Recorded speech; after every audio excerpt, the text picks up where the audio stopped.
Salut à tous et bienvenue dans ce nouvel épisode de la Picast, le rendez-vous des passionnés de technologie Apple. Et aujourd'hui, nous avons l'honneur et l'occasion d'avoir Greg Lotelier. Donc Greg Lotelier, qui est un ancien développeur iOS et aujourd'hui entrepreneur. Il va nous parler de son parcours et comment aussi aider les développeurs justement à passer à l'étape d'après.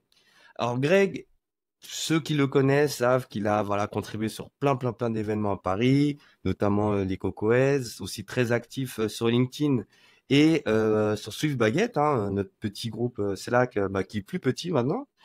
Ouais. Et Greg va nous parler de tout ça. Alors je sais que beaucoup le connaissent, mais Greg, beaucoup ne savent pas ce que tu es en train de faire maintenant.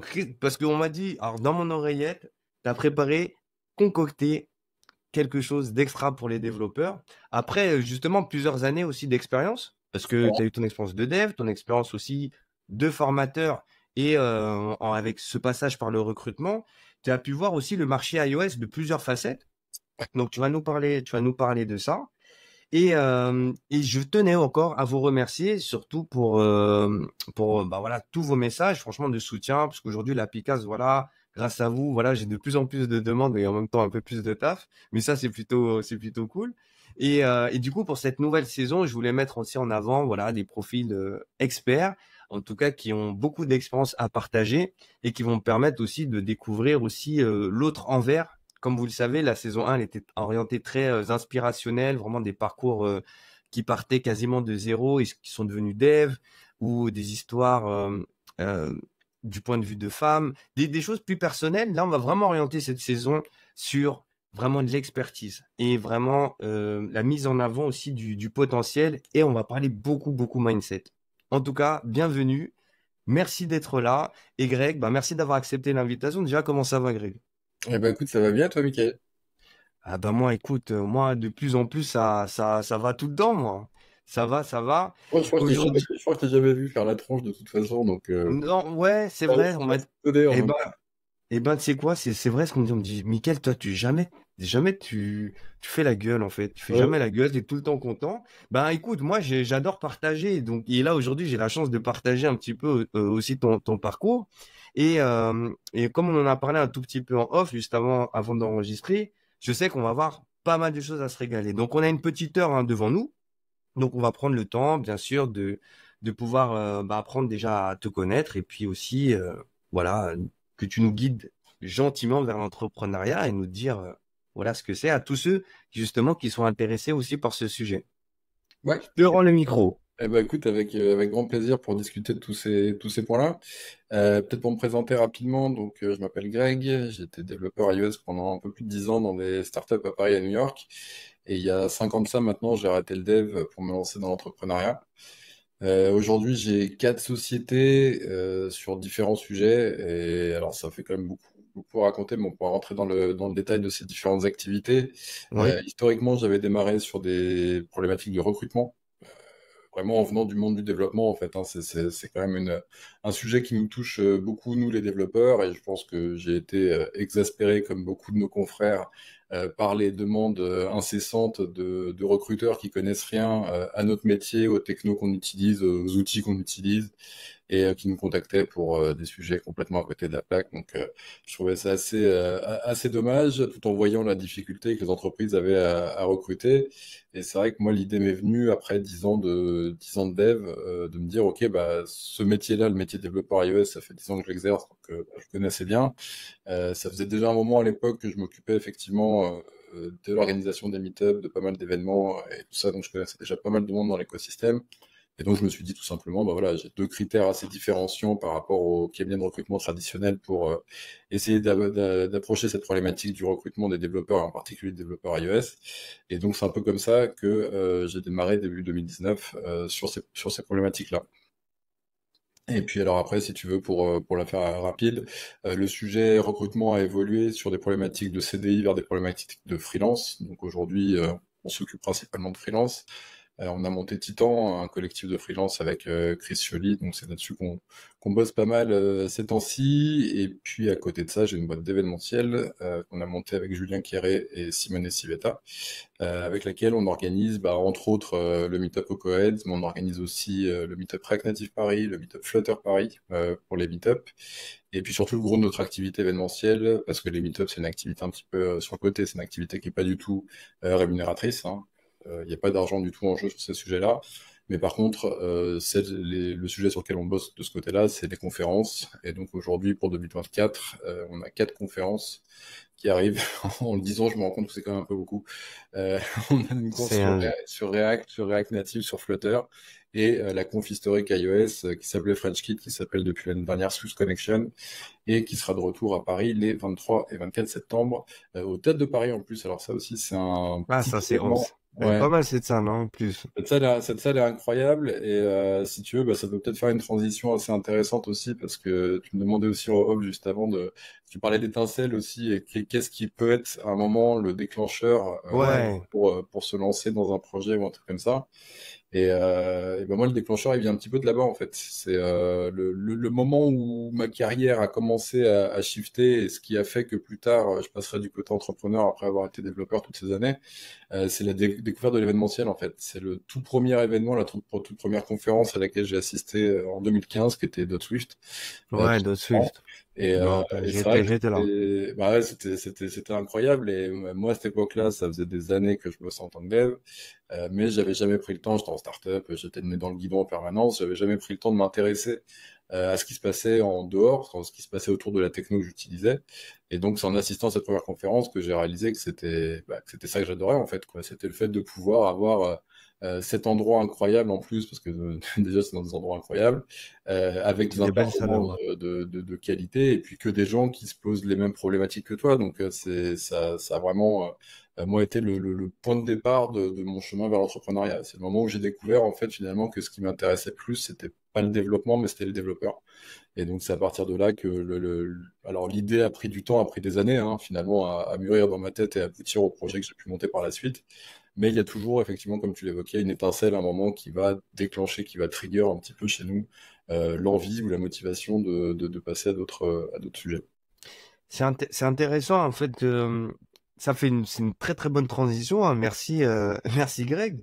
C'est-à-dire que tu étais développeur, en gros, si je résume, est-ce que cette conférence, c'est une conférence, tu étais déjà intéressé par l'organisation ou c'est juste, tu étais speaker ou juste spectateur sur Ah, l'événement? ouais, alors la toute première édition, j'étais juste participant, j'étais juste, voilà, donc j'étais un attendee, comme on les appelle dans le jargon, et en fait, c'est là que j'ai découvert que c'était incroyable, que ça me fascinait, et en fait, à partir de là, j'ai été mordu. Donc après cette première conférence de Swift, j'ai commencé à aller à absolument tous les meet-ups où je pouvais aller à Paris, et puis les conférences, et puis en dehors de France, en Europe d'abord, et puis après worldwide en fait.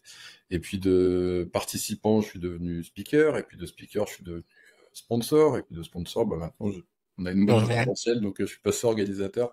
Donc c'est vrai que voilà, j'ai découvert un peu tous les pans de cet aspect événementiel, et qui pour moi a une valeur vraiment énorme, qui plus est pour nous dans l'écosystème du développement, parce que tout simplement en tant que développeur, on a un métier qui est quand même assez pauvre sur l'humain. On a assez peu d'interactions humaines dans l'absolu, et c'est d'autant plus marqué, nous, dans l'écosystème mobile, en particulier en iOS, parce que les équipes de dev iOS sont toutes petites. Les équipes de dev iOS, en moyenne, en France, c'est 2 à 3 personnes. Donc Ouais. finalement, c'est sûr qu'au quotidien, le nombre d'interlocuteurs est quand même assez limité, d'une part en quantité, et puis assez limité en qualité, dans la mesure où on parle aussi très souvent avec les mêmes typologies de profils. Donc on parle le plus souvent avec d'autres développeurs, qui du coup ont aussi quand même les mêmes genres de problématiques, même mindset, etc. Donc ça va pas trop nous permettre de nous ouvrir un peu l'esprit. Et puis on va peut-être parler éventuellement de temps en temps à des profils du produit ou du design, mais finalement c'est assez peu dans l'absolu, et c'est pour ça que c'est vraiment primordial pour nous développeurs d'aller chercher par nous-mêmes en dehors de notre métier, en dehors de notre quotidien de développeur, chercher des endroits, des lieux, des moments qui permettent d'échanger, de discuter, de se retrouver avec d'autres, parce que sinon, au bout d'un moment, on fait que parler avec des machines, et ça, ça peut créer des dégâts en fait dont on se rend pas compte en fait, hein, tout simplement. Hein, mais c'est vrai que quand on est le nez dedans, on se rend pas forcément compte que qu'on peut avoir un manque aussi sur le côté humain, sur le côté relationnel. Et justement, du coup, moi, bon, on se connaît, hein. Donc moi, dès qu'il y a un événement, moi, de toute façon, tout le temps, il y a ma tête qui apparaît quelque part, sauf le dernier, mais bon, je mettrai ça en image, parce que j'ai fait une petite infidélité au dernier rassemblement au Cocoheads. Oui, Ouais, j'ai testé le Vision Pro, c'était ouais. incroyable. Bon, c'est Et limite.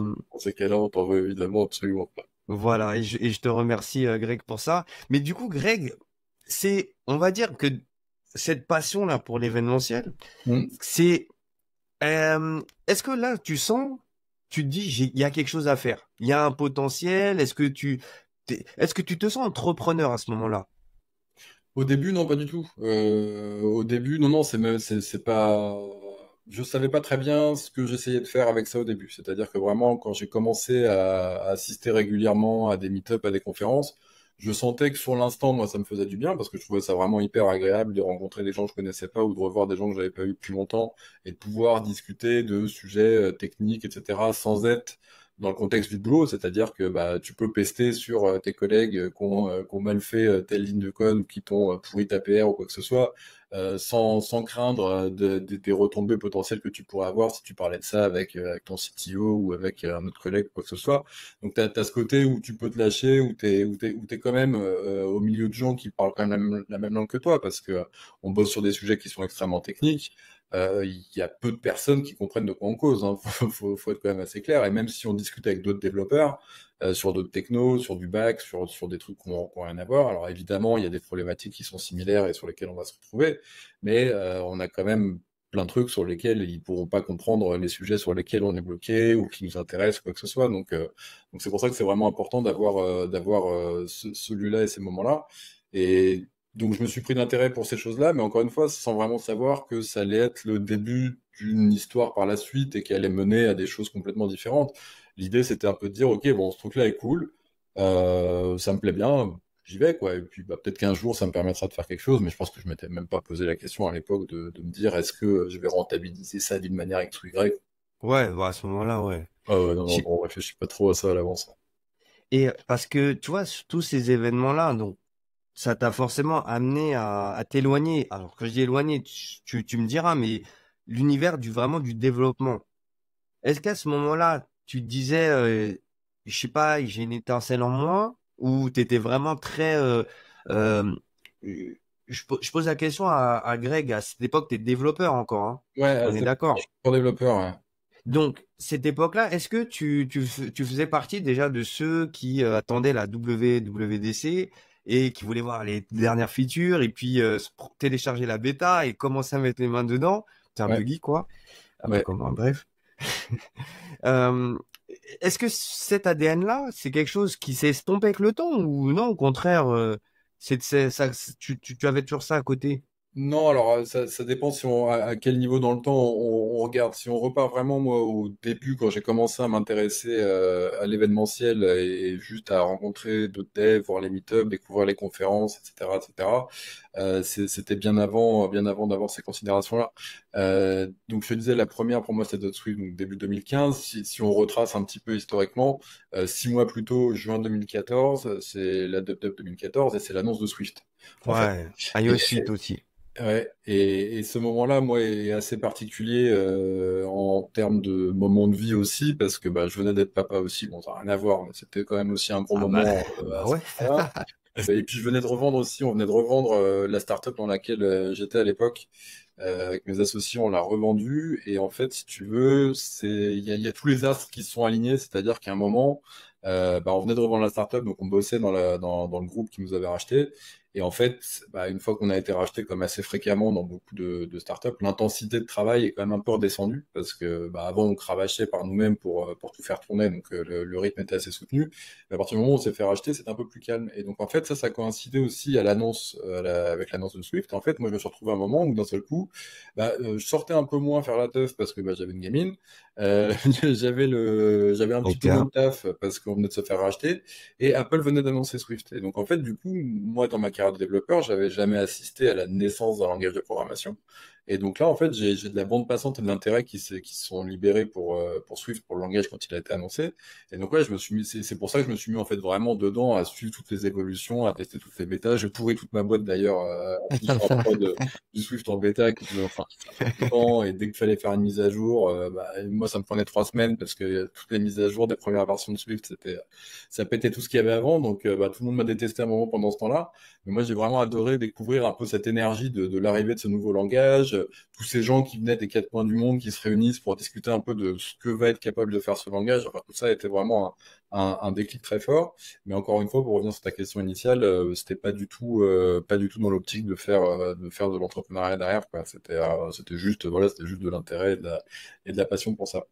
Waouh, ça tu me rappelles cette époque-là, elle était vraiment ouf. L'annonce dessus, je me rappellerai toujours. Je me dis, mais Apple, ils ont créé leur propre langage et tout. C'était le banger, quoi, tu vois. Ouais.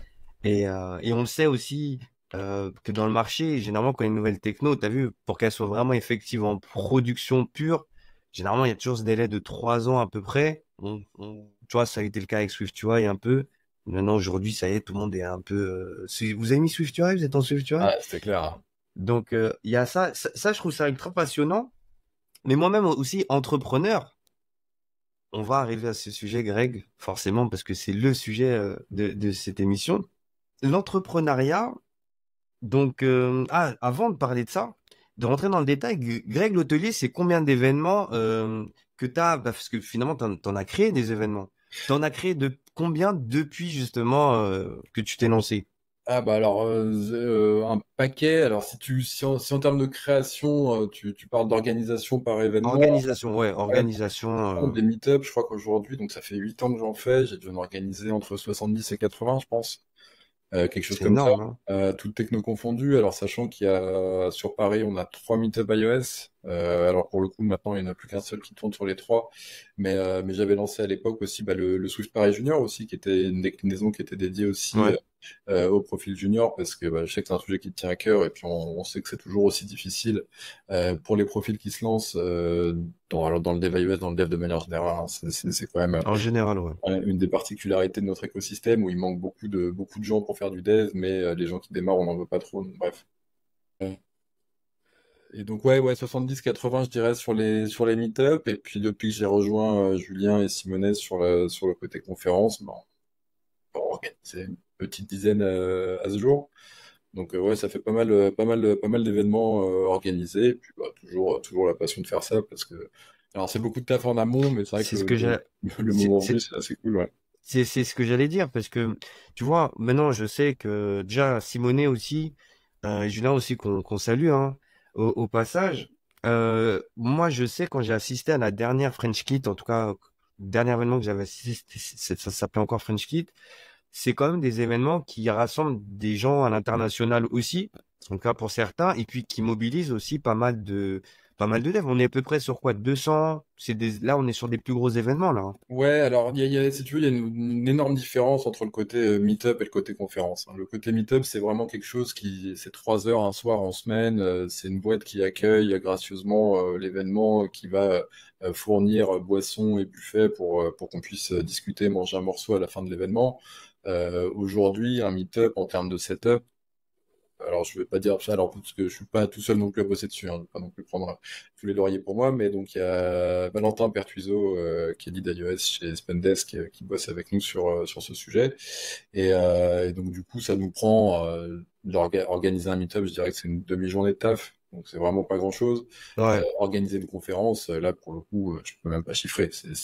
On s'y prend 8 mois à l'avance, et c'est 1 à 2 jours pleins de boulot pour nous trois, toutes les semaines pendant 6 ou 8 mois. Donc c'est vraiment des ordres de grandeur complètement différents. Et c'est sûr que oui, alors il y a aussi l'impact international, parce que bah, du coup, on a des intervenants qui viennent des quatre coins du monde, littéralement. Là, notre prochaine conférence au mois d'avril, on a des gens qui viennent du Japon, du Togo, de toute l'Europe, des États-Unis. Ouais, c'est top, ça. Donc, Alors, ce qui est très chouette en soi, parce qu'il y a plein de trucs assez cool, mais alors, je te raconte même pas derrière les galères. Julien, il se bat avec des histoires de visa, par exemple. Enfin, c'est des trucs que tu penses même pas que tu vas devoir aller écrire des courriers à l'ambassade pour pouvoir faire venir parler des gens dans tes conférences. Enfin, c'est des trucs, ça prend des dimensions des fois dont on se rend vraiment pas compte quand on n'est pas dans la partie organisationnelle, mais c'est un taf qui est énorme. C'est un taf qui est énorme pour la partie conférence à proprement parler. Mais c'est aussi la qualité de cet événement qui se veut annuel, qui se veut vraiment, c'est vraiment le moment où les gens vont se déplacer. C'est-à-dire que le meet-up est très cool pour l'animation locale et régulière de la communauté. Donc c'est facile de faire un meet-up mensuel dans une ville ou trimestriel, enfin peu importe, mais d'avoir une certaine régularité comme ça. Parce que de toute façon, c'est un événement assez court qui va pas demander beaucoup d'implication ou d'engagement logistique, on va dire, de la part des organisateurs, ni de la part des participants. Par contre, la conférence, ça, c'est l'événement annuel, et donc là, pour le coup, les gens font le déplacement. C'est-à-dire qu'un meet-up à Paris, bah, les participants, c'est quand même des gens de région parisienne majoritairement. La conférence, là, pour le coup, ouais, on a des gens qui viennent de toute la France, qui viennent d'Europe et qui viennent d'ailleurs. Si alors tu me confirmes, hein, j'ai vu une photo, je sais pas si c'est un montage ou si c'est l'IA, mais j'ai vu que tu avais participé à une conférence, il y avait Paul Hudson, je crois. Ouais. T'étais speaker à ce moment-là? Alors, une photo où c'est lui qui me mettait, enfin, où c'est lui qui faisait un talk et j'étais en photo derrière. Ah, peut-être, alors je sais pas. Ouais, alors c'est pas sur ça. Ouais. Alors ça c'est pour. Alors ça c'est une histoire qui est assez marrante. Donc Paul Hudson, je l'ai croisé pas mal de fois dans des comptes, des meet-up et tout. Et alors je crois que c'était pendant une Dot Swift, si je dis pas de bêtises, où j'étais speaker et j'avais fait une blague sur. Alors pour les gens qui nous écoutent, qui font que du Swift UI, ça leur parlera peut-être pas trop. Mais pour les plus anciens qui ont mangé du UI Kit, enfin connaissent forcément le fameux UI View Controller qui fait couler tellement d'encre et de lignes. Et en fait, j'avais juste fait une blague en disant que dans UI View Controller, le UI View Controller est compliqué, c'est normal, c'est un troll. Regardez, c'est écrit dedans. Et effectivement, si tu regardes dans UI View Controller, eh ben, il y a écrit troll. Voilà. La blague avait fait marrer Paul Hudson qui m'avait envoyé un petit message sur Twitter après en me demandant si je l'autorisais à reprendre la vanne. Et donc, je lui ai dit oui, ok, ok. Et c'est vrai que ça m'a fait marrer parce que j'ai vu quelques semaines plus tard qu'il était, je crois que c'était à Pragma en Italie ou un truc comme ça qu'il avait fait la blague sur scène et il m'avait crédité. Donc je vois des gens qui me taguent sur Twitter à un moment que tu vois ma tronche au milieu d'une conf en Italie, ça m'a fait plutôt rigoler. Donc je pense Ah, que ça moi c'est aussi. une allusion, ouais. Ouais, ça doit être ça. Non, mais en plus, je me dis, je me mets à ta place quand même.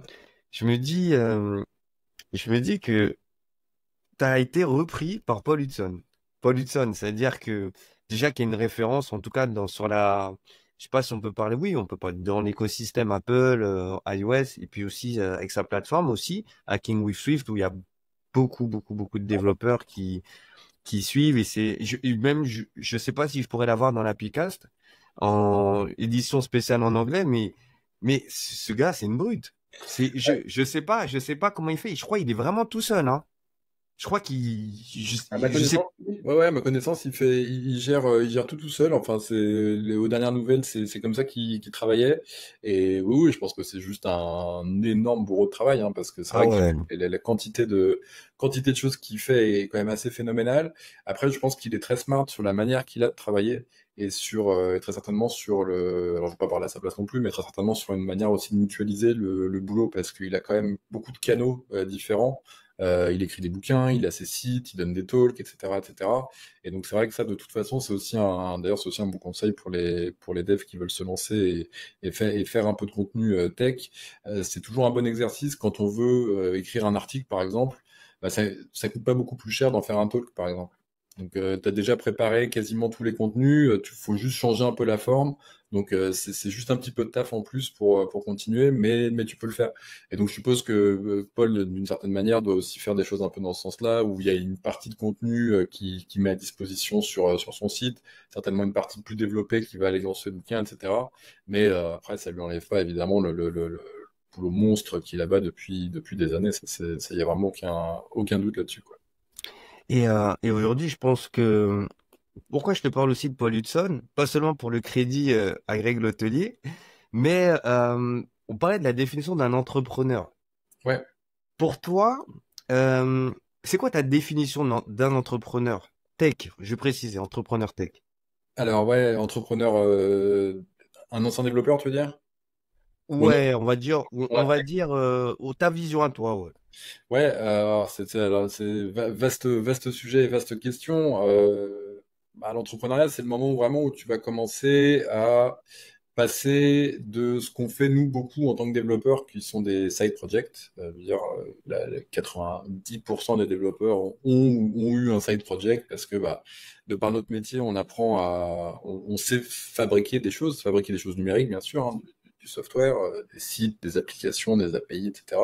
Mais on sait faire ces choses-là.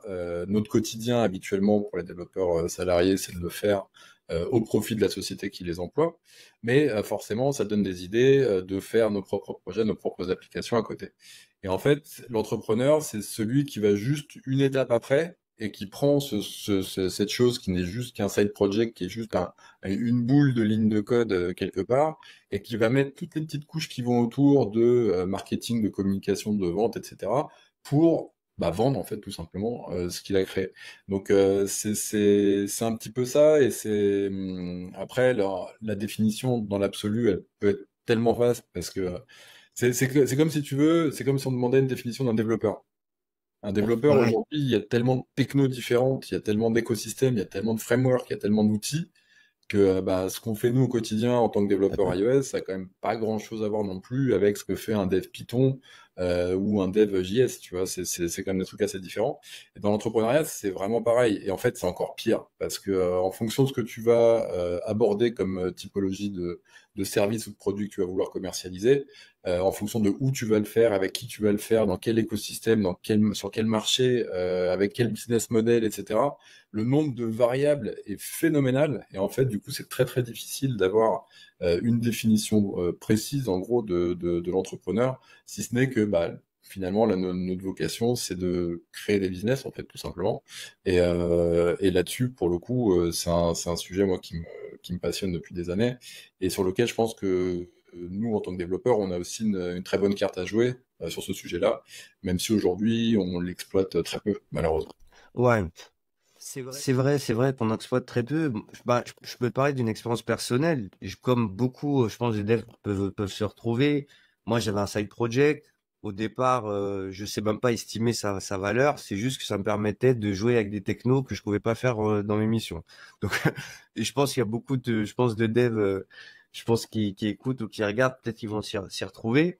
Et en fait, souvent, alors, je ne sais pas pour toi, mais moi, ça se transforme avec un dossier iOS développement et j'ai plein de projets dedans. Voilà. Et le seul truc qui est cool, c'est que je teste des trucs. Mais vendre un produit, développer son produit, euh, comme tu disais, le marketing. Je pense qu'il y a beaucoup d'ingrédients. Je pense que les développeurs, en fait, forcément, ils n'ont pas forcément la conscience ou connaissance pour certains. Ouais. Tu vas nous parler, hein, bien sûr, du programme aussi que tu as développé, que tu as. Tiens, si je Je fais vais dire, oui, un petit c'est lapsus, mon verbe, effectivement. mais c'est ça, les programmes que tu as développés, donc développreneur. On va en parler en détail, comme ça tu vas bien nous expliquer aussi les motivations, tu vas bien nous expliquer justement comment on peut aider ces personnes qui s'y retrouvent. Mais moi, je vais parler de mon expérience personnelle, c'est que tu vois, j'ai mis une app sur le store, parce qu'il y a une toute petite subtilité dans ce que je dis. J'ai mis une app sur le store en pensant que ça y est, c'est bon, un bandeau de pub et je vais gagner de l'argent. Et c'est pas du tout ça. Et pourquoi je parle de ça? Parce que à ce moment-là, je sais pas c'est quoi l'entrepreneuriat moi aussi. Donc tu vois en fait la solution en fait que tu proposes, que tu vas nous présenter, je pense que c'est quelque chose je pense qu'aurait changé ma vie ou en tout cas qui m'aurait évité de passer du temps. Je vais pas dire perdre du temps parce que j'ai appris énormément de choses donc c'est super top, tu vois. Quand tu me dis, mais si j'avais les premières clés, je pense que tu vois, je serais peut-être allé plus vite ou peut-être j'en aurais fait aussi d'autres des apps Bien sûr. parce que je suis resté bloqué un petit peu dans mon truc et puis bon, voilà. Mais ça c'est mon expérience personnelle. Peut-être que d'autres qui regardent la vidéo ou qui écoutent le podcast pouvaient laisser un commentaire aussi pour partager aussi votre expérience. Est-ce que toi, l'aventure indie, tu l'as déjà eu? Est-ce que tu as déjà créé ton app et tu as essayé de la porter aussi? Alors, app, non, pour le coup, et c'est vrai que là-dessus, mon cas de figure est un peu particulier, c'est que moi, toutes les boîtes que j'ai montées, c'est des boîtes qui sont pas tech. Une boîte de recrutement, c'est pas de la tech. Une boîte d'événements, Ouais. c'est pas de la tech. De la formation, c'est pas de la tech. Donc en fait, tous les projets que j'ai montés, enfin, il y en a d'autres derrière, mais c'est pas de la tech en fait. Et c'est vrai que moi, enfin, j'ai cette envie et ce goût pour l'entrepreneuriat qui fait qu'il va même au-delà de la tech en soi et que finalement, j'ai monté ces business-là qui sont pas tech, qui restent dans l'écosystème tech parce que finalement, mes utilisateurs, ma cible, mes clients sont directement ou indirectement des développeurs. Donc en fait, finalement, c'est comme ça que je garde moi ce trait d'union et ce lien avec mon passé de développeur. Mais les sociétés en soi que j'ai montées ne sont pas du tout dans ce domaine-là. Mais justement, c'est là que c'est d'autant plus intéressant, c'est-à-dire que c'est très difficile, si tu veux, de monter une boîte à partir de rien du tout.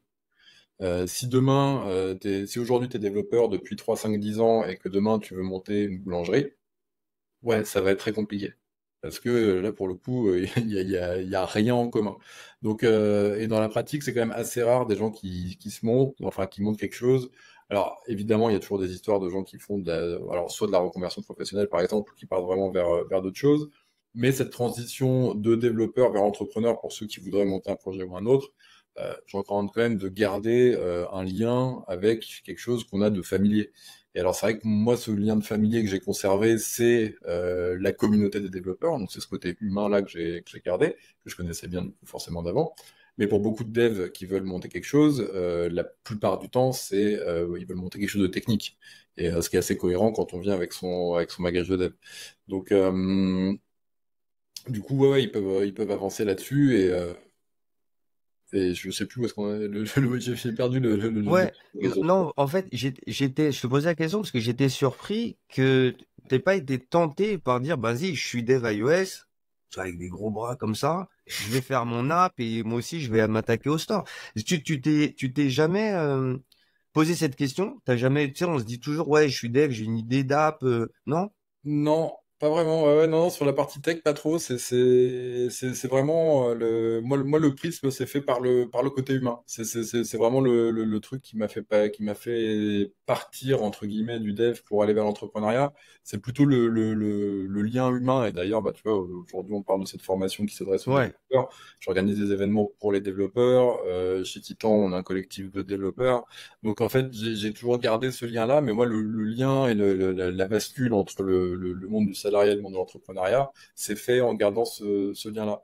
Donc non, la partie technique, non, il y a jamais d'idée. J'ai jamais eu une idée où je me suis dit qu'elle était suffisamment bonne pour qu'il faille que je la lance que je la lance techniquement et que ça prenne quoi. J'ai pas eu la conviction forte, mais écoute, de toute façon, dire Non, mais que 41 balais, ça peut encore arriver, hein, c'est pas foutu. ouais, non, c'est intéressant parce que c'est vrai que les devs avec qui je parle, ils ont souvent soit un petit side project ou plusieurs même. Mm. Et c'est vrai que c'est rare. C'est rare en fait que je parle à un ex-dev, hein, parce que bon, aujourd'hui, Ah je ouais, non, pense, ouais, je développe le genre. ouais. Donc voilà, les nouveautés de SwiftUI à iOS 16, je pense que. Ah bah, ouais, alors je suis passé complètement à côté. Puis alors en plus, vu le timing, vu que j'ai arrêté, je me suis mis en entrepreneuriat début 2019, j'ai même pas fait la transition SwiftUI. C'est-à-dire que du SwiftUI, j'en ai fait un petit peu dans le cadre de l'Apple Foundation Programme avec toi, entre autres. Hmm. Mais sinon, de mon côté, j'en ai pas fait. Donc, alors, pour le coup, je me suis fait un petit side project il y a quelques mois de ça sur Apple TV. Je voulais tester deux, trois trucs. Bah, je l'ai fait en UI Kit, hein, évidemment, parce que de toute Ah, façon, sécurité, ah bah oui, sécurité. oui, non, non, non, non. Je me suis dit, bon, ça, je sais comment ça marche, je sais que ça marche, voilà. Mais pragmatique aussi, tu vois, Ouais, mais aussi Mais typiquement, tu vois, ça, c'est aussi un bon conseil, je pense, à donner aux devs, c'est qu'il y a souvent une vision qui est trop technique des choses, et de beaucoup de choses. Et je pense que ça peut être un très gros frein quand on se lance dans l'entrepreneuriat, parce que hmm, hmm. les devs ont souvent tendance à voir les choses uniquement par le prisme de la technique. Et alors en fait, malheureusement, enfin pas malheureusement, mais dans les faits, la plupart du temps et dans les problématiques entrepreneuriales, le problème est rarement technique. C'est souvent C'est quelque vrai. chose à un autre niveau dans la chaîne. Ça va être le marketing qui est foireux, ça va être la communication qui est pas claire, ça va être des choses comme ça. Mais très mauvais réflexe des devs de vouloir focus absolument sur la technique pour résoudre le moins de problèmes. Et ça fait partie des choses auxquelles il faut faire attention. Donc c'est des points de vigilance à avoir, mais c'est un réflexe instinctif quand on est dev de vouloir solutionner le problème avec les outils qu'on a à disposition. Mais c'est comme vouloir enfoncer une vis avec un marteau, tu vois. Ouais. Non, c'est pas bon. Faut trouver un tournevis, c'est mieux, quoi. Ça fait une belle parenthèse sur une partie technique. C'est vrai que, tu sais, depuis, comme tu as une expérience sur UIKit, donc le Massive View Controller, je pense que ça doit te parler.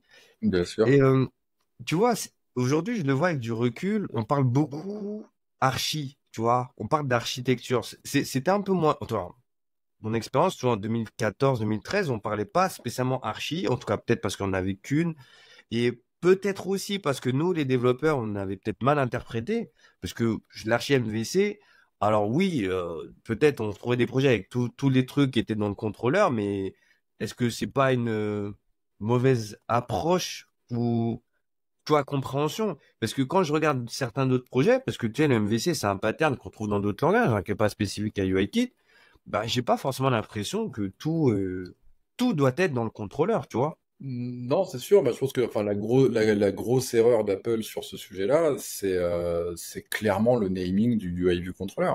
Ouais, Cette entité qui est centrale à toutes les applications qui sont faites en UIKit, il a un nom qui ne fait que porter à confusion. Ils ont ouais. concaténé le nom de deux des trois couches de l'architecture. Donc, du coup, tu te dis, mais où va ce truc, en fait, quoi?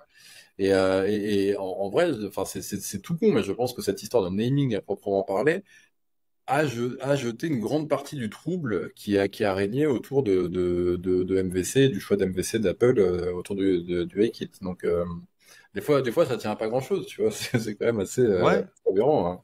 Non, c'est ça, parce que après, je sais pas après si ça a été plus simple après, parce qu'après, tu sais, on a rajouté des couches, des archis, puis après, tu sais, ces débats entre devs, ouais, ça c'est plus performant, ça c'est plus testable, ça c'est plus.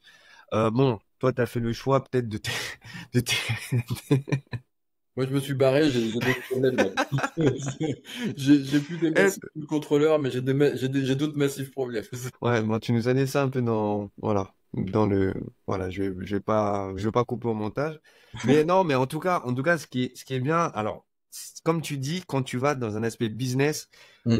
j'ai mis le doigt volontairement sur l'aspect technique parce que quand on veut être entrepreneur, le succès d'un entrepreneur, il n'est pas si tu sais faire la meilleure archi ou si tu sais faire le meilleur code ou si tu as utilisé la dernière techno, tu Ouais. vois. Et beaucoup font l'erreur. Alors moi, je m'en suis sauvé aussi un peu, mais j'aurais pu aussi tomber dans ce gouffre-là. Mm. Parce que on en oublie, et ça je pense c'est l'expérience aussi de la formation, c'est qu'on en oublie en fait le besoin de départ. Parce qu'en fait, en vrai, si tu te rappelles même dans la formation, le code, ça représentait qu'un petit pourcentage dans la formation. C'était que 6 jours en vrai, tu vois. Le Tu parles cœur du de l'Apple Foundation Programme, hein. l'Apple Foundation Programme, Mhm. pour être plus précis, le programme de Ouais. formation d'Apple, Ouais. le code ne représentait qu'une infime partie et la majorité c'était vraiment focus user, besoin, design, Oui. Oui. expérience, tu Ouais. vois. Mhm. Et ensuite, on te donne les clés vite fait. Voilà, bah Swift, ça s'écrit comme ça. Voilà l'histoire. Voilà comment tu peux faire une boucle, une fonction, peu importe, tu vois, des choses qui sont peut-être basiques. Mais en vrai, de vrai, la valeur, elle est vraiment au départ. Et je te dis ça, je fais cette parenthèse.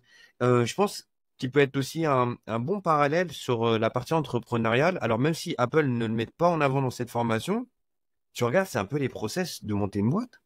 Complètement, complètement. Puis alors moi, ça m'a, alors déjà donc l'Apple Foundation Programme sur lequel on a bossé tous les deux. Alors moi un peu moins que toi, mais on s'y est retrouvé début 2019 et c'est vrai on a très vite été plongé dans le bain de ce programme. Et en particulier, ce qui était très intéressant, c'est que ce qu'il faut comprendre, hein, pour ceux qui connaissent pas, c'est que c'est un programme pédagogique d'Apple, donc c'est un programme pédagogique américain. C'est-à-dire que la manière d'enseigner, les sujets, etc., sont créés par des Américains. Et donc, on a très bien vu, nous, quand on y a participé, aussi bien pour devenir formateur que par la suite, quand on a été formateur de différentes promotions, on a bien vu et bien compris quelle était cette approche un peu anglo-saxonne de la tech, en fait, parce que finalement, effectivement, c'est une formation qui se veut pour découvrir le développement iOS, mais finalement, dans le programme, tu as quasiment une moitié, ou enfin, tu as un très gros bloc qui est sur le business. Et pour la petite histoire, moi en ce moment, je suis mentor sur un programme qui s'appelle Technovation Girls, qui est un programme américain aussi, auquel on apprend à des jeunes filles de 13 à 17 ans les bases du dev mobile et de l'entrepreneuriat. Et encore une fois, la moitié du programme. Alors déjà, le programme est très similaire à celui de l'Apple Foundation Programme en termes d'approche. Voilà, c'est vraiment le même système, des trucs en petits groupes, beaucoup d'itérations, beaucoup de produits, etc., etc. Et puis la finalité, c'est de faire un business plan, c'est de faire un pitch, c'est de faire un peu ce qu'il y avait aussi la partie pitch à l'Apple Foundation Programme.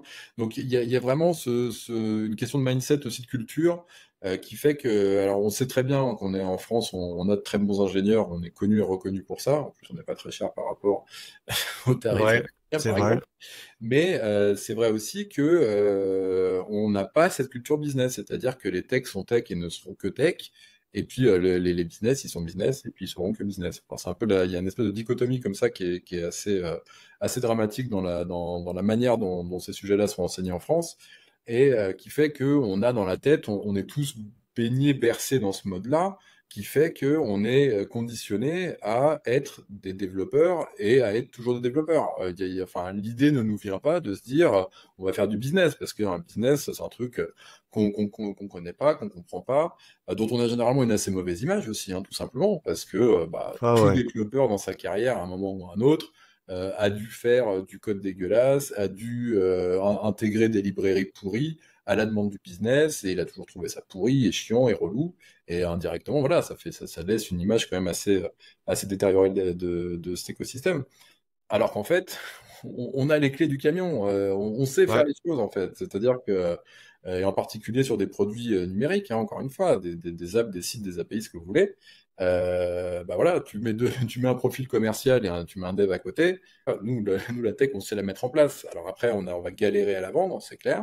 On n'est pas bon à ça et c'est des choses qu'il Ouais. faut qu'on apprenne. Mais l'écart entre nous qui allons galérer à la vendre et, et le commercial qui va devoir galérer à apprendre à faire du code, c'est pas le même. C'est pas le même. Ça, c'est sûr. Ouais. C'est sûr. Et c'est pour ça, en fait, que cette transition, en tout cas, je connaissais pas ce programme-là. Le programme, tu peux redire le nom Ouais, du programme? Technovation Girls. Donc donc c'est un programme américain qui est en France pour la deuxième année de suite. Deuxième année, ok. Ouais, moi je suis mentor sur la session sur la promo qui est en cours en ce moment. Et en gros, c'est du mois d'octobre au mois d'avril et c'est 2 heures tous les samedis matins. Et Ah, donc ok. avec un programme qui est très défini avec vraiment tous les sujets. Voilà, ça va vraiment du produit avec des problématiques d'interview utilisateur, Ouais, de ouais. design, etc., etc., à la partie tech, à la partie business plan, et puis in fine le côté pitch avec une petite vidéo de présentation. Et d'ailleurs, l'équipe qui remporte la compétition, parce que c'est une compétition internationale aussi, sera invitée en Californie pour aller célébrer tout ça à la fin du programme. Donc ouais, Ça, c'est c'est pas top, chouette ça. comme programme, et ouais, s'il y a des gens que ça peut intéresser, je pense qu'ils recherchent des mentors pour l'édition. Bah, écoute, je note. Ouais. Ah bah oui, oui, c'est vrai. Alors, Je note, je note. je dis ça innocemment, mais alors c'est vrai que oui, Ouais. c'est qui mieux que toi, tu vois. C'est vrai que Non, non, c'est qu'en fait, il y a pas mal aussi bah, tu sais, je salue, ça va me faire beaucoup de gens à saluer, bien sûr, les autres formateurs qui sont venus, des étudiants du programme qui sont devenus formateurs, etc.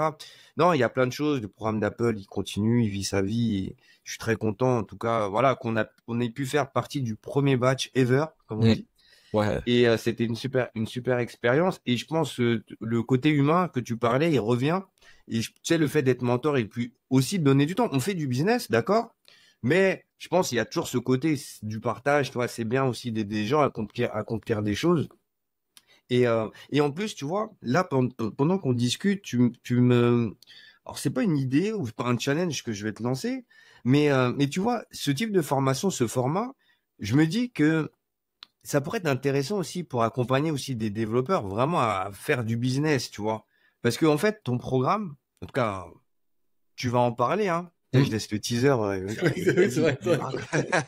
Non, Du on va coup. en non, on en parle tout de suite. On en Ouais. parle tout de suite parce que c'est vraiment le cœur. Parce que le sujet, on parle d'entrepreneuriat, mais il y en a beaucoup qui ne savent pas ce que c'est. C'est pour ça que je te demandais, toi, ta définition, la tienne. Parce que, gaffe, tu sais, l'entrepreneur, c'est aussi se tromper, c'est aussi Bien sûr. montrer, expérimenter. Je veux Ah, dire, tous ces éléments-là, ouais, tout à fait. Ouais. On n'est pas obligé on n'est pas obligé d'être à Dubaï pour faire de l'entrepreneuriat, tu vois. Non, non, non, ça marche depuis la France, ça marche depuis toute l'Europe. Voilà. Ça marche en vrai, ça marche un peu depuis n'importe où. Tu as une prise électrique, une connexion Internet, hein, dans l'absolu. C'est vrai que de nos jours, les outils qui permettent ça sont très nombreux. Mais peut-être effectivement, parce que alors, c'est vrai qu'on ça fait trois fois ou quatre fois qu'on parle de cette formation, peut-être l'expliquer un peu plus en détail Ouais, pour. on va l'expliquer. Tu peux nous expliquer justement, développreneur, Ouais, c'est ça. Bah alors, un petit peu. alors déjà Vas-y. le nom, hein, peut-être pour commencer par le nom. Comme on le disait tout à l'heure, il y a un nombre incroyable d'entrepreneurs différents en fonction des business sur lesquels on va partir, etc. Et de la manière d'approcher ces business. Il y a vraiment mille et une casquettes d'entrepreneurs. Et puis ce terme d'entrepreneur, c'est pas mal décliné ces dernières années. Vous avez, enfin, tout le monde a probablement certainement entendu parler ces derniers temps des solopreneurs. Donc, solopreneurs, c'est des gens qui montent des boîtes seuls, en fait, tout simplement. Chose qui est rendue possible de nos jours parce que bah, on a une quantité astronomique d'outils à disposition qui permettent très rapidement de nos jours de créer, de monter des business et de les vendre, en fait, tout simplement. Et puis on parle de multipreneurs, et puis on parle de voilà, et puis on fait des rassemblements de preneurs avec différentes écosystèmes ou différentes manières de faire la chose. Et moi, je trouvais ça quand même hyper intéressant de aussi le nommer par rapport aux développeurs, parce que on a vraiment une carte à jouer hyper importante et hyper intéressante là-dessus. On sait faire des choses, on sait créer, c'est notre métier en fait. Et le seul truc, c'est qu'on sait pas le vendre derrière. Et donc du coup, c'est pour ça que ça me paraissait hyper important de mettre en place cette formation. Pour donner un peu la genèse au-delà du nom, c'est un domaine ça fait un an que je me creuse la tête autour de ce sujet-là, parce que les profils de développeurs entrepreneurs, je pense qu'il y a des choses hyper intéressantes à faire autour de tout ça. Alors évidemment, je suis le premier concerné, donc je vois un peu ce que ça me permet de faire, ce à quoi ça mène, etc. Et c'est pour ça que je vois aussi la valeur de cette approche-là. On vient d'un métier, il faut bien s'en rendre compte, et ça pour le coup les devs le savent peut-être pas, parce que quand t'es dev et que t'es encore dev, t'as pas forcément eu l'occasion de voir un peu comment d'autres métiers ou d'autres écosystèmes ou d'autres industries fonctionnent. Mais alors au-delà du fait qu'on sache créer des outils numériques, on est hyper carré, on est hyper organisé, Non. si vous saviez le bordel qu'il y a dans d'autres industries que j'ai pu côtoyer depuis 5 ans, peut-être parler juste du recrutement pour parler du recrutement, ou même parler de l'événementiel, ou de domaines comme ça. Nos habitudes de travail, notre organisation, elle est des années-lumière au-delà d'énormément de corps de métier. Mais vraiment, enfin, c'est dingue. Donc de base, on arrive déjà avec deux éléments qui sont vraiment hyper importants. C'est un, cette capacité à créer, et deux, une organisation qui nous permet vraiment d'être carré dans ce qu'on fait. Et ça, c'est quand même assez important pour tout le monde des boîtes. Par contre, à l'opposé, on a vraiment des lacunes, en particulier sur la vente, mais aussi sur une certaine manière de penser. Et en fait, c'est pour ça que bah, je réfléchissais à comment un petit peu essayer de regrouper les gens autour de cette idée de développeur entrepreneur, de développreneur. Et en fait, je me suis rendu compte que bah, finalement, on n'est pas non plus si nombreux que ça dans avoir cette casquette-là, mais que par contre, il y a quand même beaucoup de développeurs qui, tôt ou tard, aimeraient bien lancer un projet. Alors, on parlait des side projects tout à l'heure, ça reste quand même un peu l'apanage des développeurs. Voilà, tous les devs ont quand même un side project à un moment ou à un autre. Et dans un coin de leur tête, ils se disent, ah putain, ça serait bien si je pouvais lancer ce truc-là, si je pouvais le commercialiser. Enfin, même pas forcément le commercialiser, tu vois, le but n'est pas forcément même mercantile, tu vois, juste avoir des utilisateurs, par exemple. Mais pour tout ça, il faut un petit peu s'ouvrir l'esprit. Et là, c'est vrai qu'on va commencer à rentrer peut-être dans le dur des défauts des développeurs, parce que ce métier-là, il a beaucoup de qualités. C'est un métier passion pour beaucoup de gens, mais c'est un métier qui a aussi beaucoup de défauts et dont on se rend pas compte tant qu'on l'exerce, en fait. Alors, j'ai évoqué tout à l'heure le fait que c'est un métier qui est assez pauvre sur l'humain. Bon, ça, je pense que n'importe quel développeur peut, peut dire oui, oui, je suis d'accord, oui, bah oui, c'est vrai, on est quand même au quotidien à parler à nos lignes de code, donc c'est vrai que bah, ça nous emmène pas trop vers d'autres développeurs.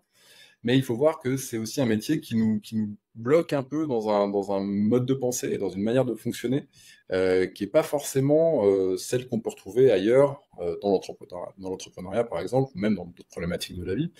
Mais je te donne un exemple tout bête là-dessus, c'est que on vient d'un métier où tout est extrêmement binaire. Toutes les problématiques auxquelles tu vas pouvoir te confronter quand tu es développeur, elles sont extrêmement binaires, c'est-à-dire qu'elles vont marcher ou pas marcher. Ça Ouais. compte ou ça compte pas. Il y a vraiment, c'est extrêmement tranché comme retour. Quand tu tentes quelque chose, quand tu essaies de résoudre un problème, tu vas avoir un retour extrêmement rapide, généralement de ton compilateur, qui va dire oui ou non. Et puis si le compilateur il a pas râlé, tu vas exécuter, puis tu vas faire oui ou non. Tu vas voir si ça marche, puis si ça marche pas. C'est très Aussi simple très que voilà, ça. tu as une réponse qui est très rapide et qui est très tranchée.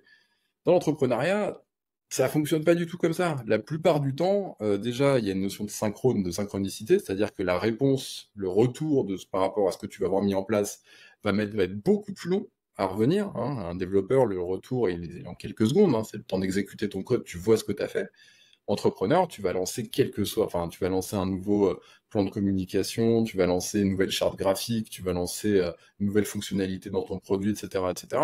C'est pas instantanément que tu vas voir si ça a pris ou si ça a pas pris. Ça va prendre du temps, et puis tu sais même pas à la fin si tu vas avoir un résultat pertinent ou pas.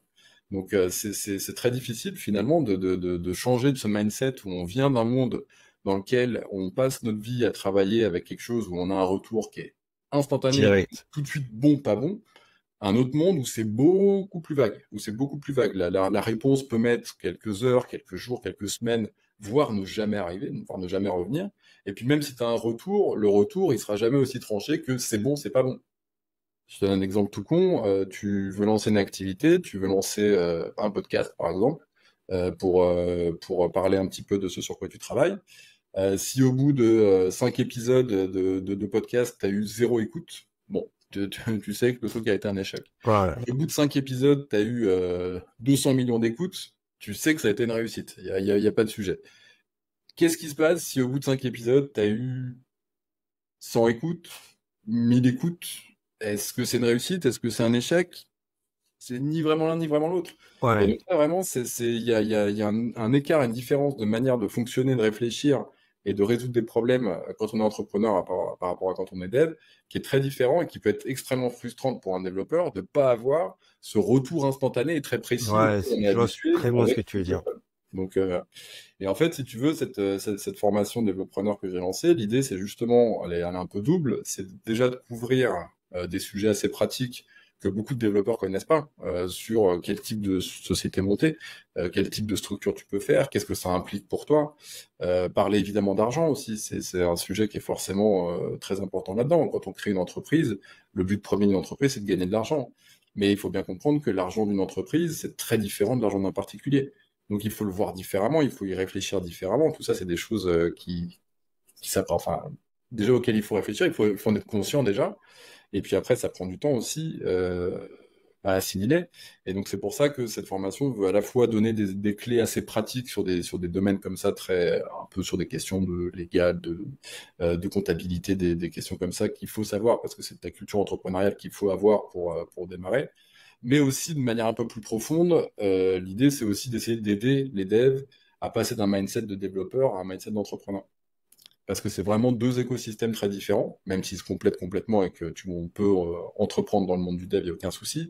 Mais quand tu mets ta casquette d'entrepreneur, il faut pas réfléchir comme un développeur. Sinon, tu vas aller dans le... Ouais, c'est un gros switch qu'il faut faire.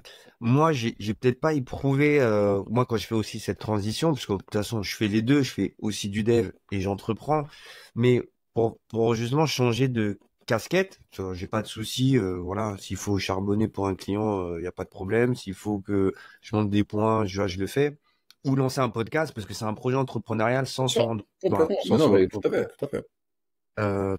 Parce que tu vois, un projet comme ça, même si ça part d'une discussion, ouais, ça serait bien qu'on parle de trucs. Bon, je salue Elliot aussi au passage, hein, qui était un petit peu mon Les coachs, projet. Ouais, alors lui, voilà, j'en parlerai tout le temps d'Elliot. C'est vraiment celui qui a cassé les codes et c'est d'ailleurs le titre du premier épisode, c'est ça, hein, comment hacker sans expérience. hmm, Faut quand même être honnête, c'est quand même exceptionnel. Faut pas, tu vois, je mentirais de dire que c'est facile pour tout le monde, c'est pas le cas, non. parce que il faut, il avait le mindset. Hmm, Le mindset, il l'avait, mais il le savait pas. ouais. Moi, tu vois, c'est ces personnalités-là, en fait, que j'ai envie d'aider à accompagner. C'est plus facile. C'est plus facile parce que, tu sais, apprendre à quelqu'un à moi, j'ai aucunement la prétention d'apprendre à quelqu'un à réfléchir, tu vois, comme moi je pense. Je te donne des clés et je vais t'aider à, tu vois, à t'amener sur le chemin. Et c'est pour ça que ma question par rapport à ta formation, c'est est-ce qu'il y a un prérequis? Quand je dis prérequis, c'est est-ce que tu fais un entretien avant pour savoir, pour découvrir la personne avant? et tu dis, OK, toi, tu peux être éligible ou pas. Comment ça se passe, hein, le process? Ouais, et alors il y a un entretien qui est possible, qui est pas un prérequis, mais il y a un entretien qui est possible en amont.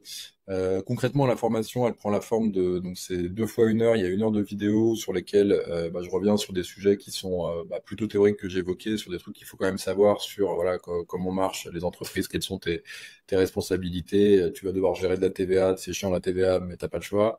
Enfin des points un peu de cet ordre-là. Une partie aussi dans les vidéos qui est plus sur du vécu, sur de l'expérience aussi, parce que c'est bien d'avoir des informations théoriques sur ce qu'il faut faire quand on se lance dans l'entrepreneuriat. C'est bien aussi d'avoir un vrai retour d'expérience sur ce qui se passe vraiment. Et donc ça, c'est aussi abordé dans les vidéos. Et après, il y a 1 heure de call en one-to-one.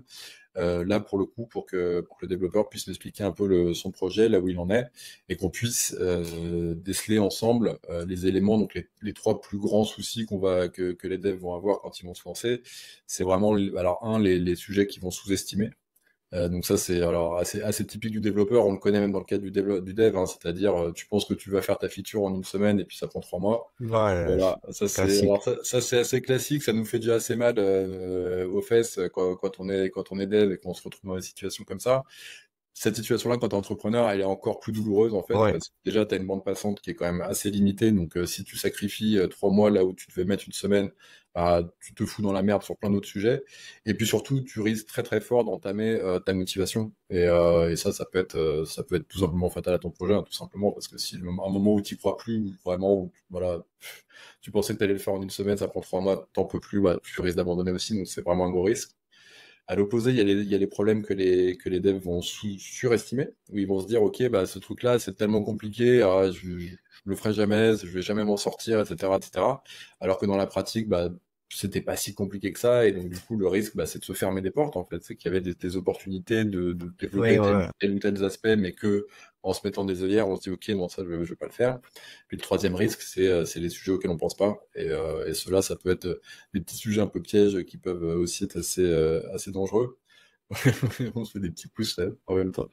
Donc voilà, il y a tous ces sujets-là qui sont abordés pendant cette formation. Et si tu veux, l'idée vraiment derrière, c'est au-delà des conseils pratiques, parce qu'ils sont quand même importants, il y a vraiment des notions à connaître avant de se lancer. Il y a vraiment ce que j'évoquais tout à l'heure, cette idée de mindset. Il faut vraiment commencer à réfléchir comme un entrepreneur. Et ça prend du temps. Et c'est ça. Et là, un des plus gros soucis que je vois quand j'ai des devs qui me contactent pour cette formation, souvent en retour, c'est ouais, alors c'est cool, là j'ai mon side project, ta formation elle m'intéresse, etc. Mais je la prendrai un peu plus tard parce que là je suis pas assez avancé sur mon side project. Et en fait, Ah, c'est l'erreur numéro un, parce qu'en fait, oui. ce qu'ils comprennent pas, c'est que ce mindset-là, ça, c'est pas quelque chose qui s'acquiert comme une connaissance technique. Dans le dev, on a malheureusement, enfin, Oui, malheureusement, tout forcément, à mais fait on a d'accord. l'habitude d'apprendre de manière assez linéaire. C'est-à-dire que quand tu as besoin de maîtriser une nouvelle API, un nouveau langage de programmation, un nouveau framework, quoi que ce soit, bah, tu vas voir la doc, en fait. Tu lis la doc, puis t'essayes, et puis voilà. Dans l'entrepreneuriat, il n'y a pas de doc. Il y a pas, ça n'existe pas en fait. Et si vous en voyez, n'y croyez pas. C'est généralement du flan. Donc non, ce qu'il faut, c'est un exercice intellectuel qui permet de commencer à avoir une vision d'entrepreneur, même en étant encore développeur. Et ça, il faut s'y prendre au plus tôt en fait, parce que ça prend un temps incroyable de bien comprendre un peu comment les choses se passent. Et c'est pour ça en fait qu'il faut, enfin, c'est des questions qui devraient être abordées très tôt. Et ça revient un petit peu, si tu veux, sur ce qu'on disait tout à l'heure sur les sujets d'éducation et sur le fait qu'en France, les formations techniques ont généralement assez peu de concepts business avec. Tout au mieux, dans certaines écoles d'ingé, tu veux avoir peut-être un module de business dans un coin, etc. Mais encore, c'était pas, enfin, pour notre génération déjà, c'était quasiment jamais le cas. Et en fait, c'est là qu'on a des grosses lacunes, en fait, hein. Donc ouais, c'est des sujets qu'il faut commencer à bosser tôt quand on veut lancer un projet, parce que ça met du temps.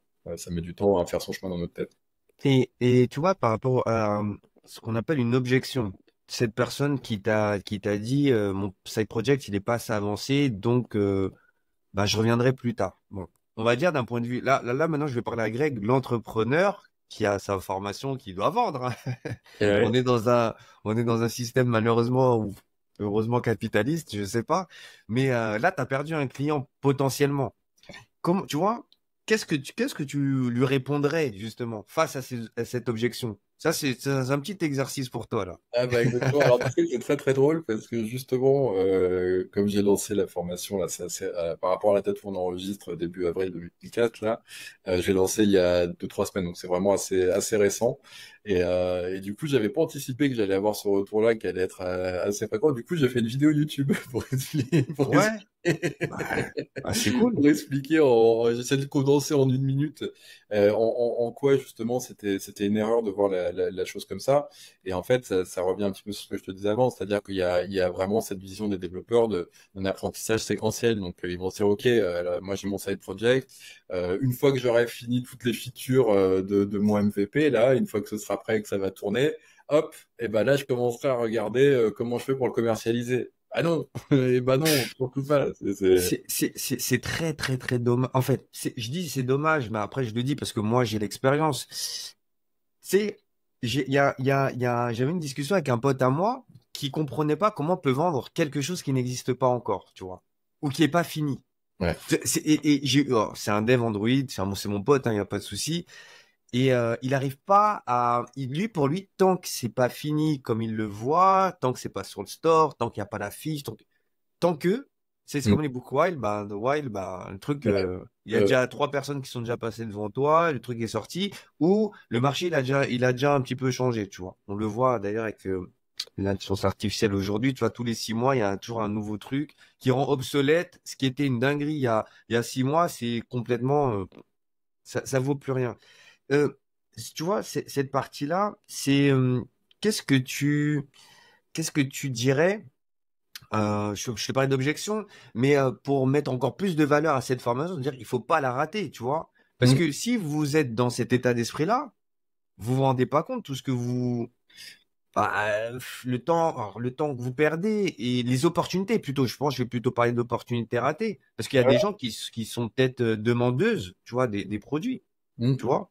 Ouais, tout à fait. Bah, bah, si tu veux, pour rebondir sur l'exemple que tu donnais de ton pote qui voit jamais le truc fini, ça revient exactement sur ce que tu disais tout à l'heure, sur ce côté très binaire qu'on a en tant que développeur. C'est-à-dire qu'on va avoir ce besoin absolument que le truc soit coché, tu vois. C'est que le ticket Jira, il soit done, tu vois.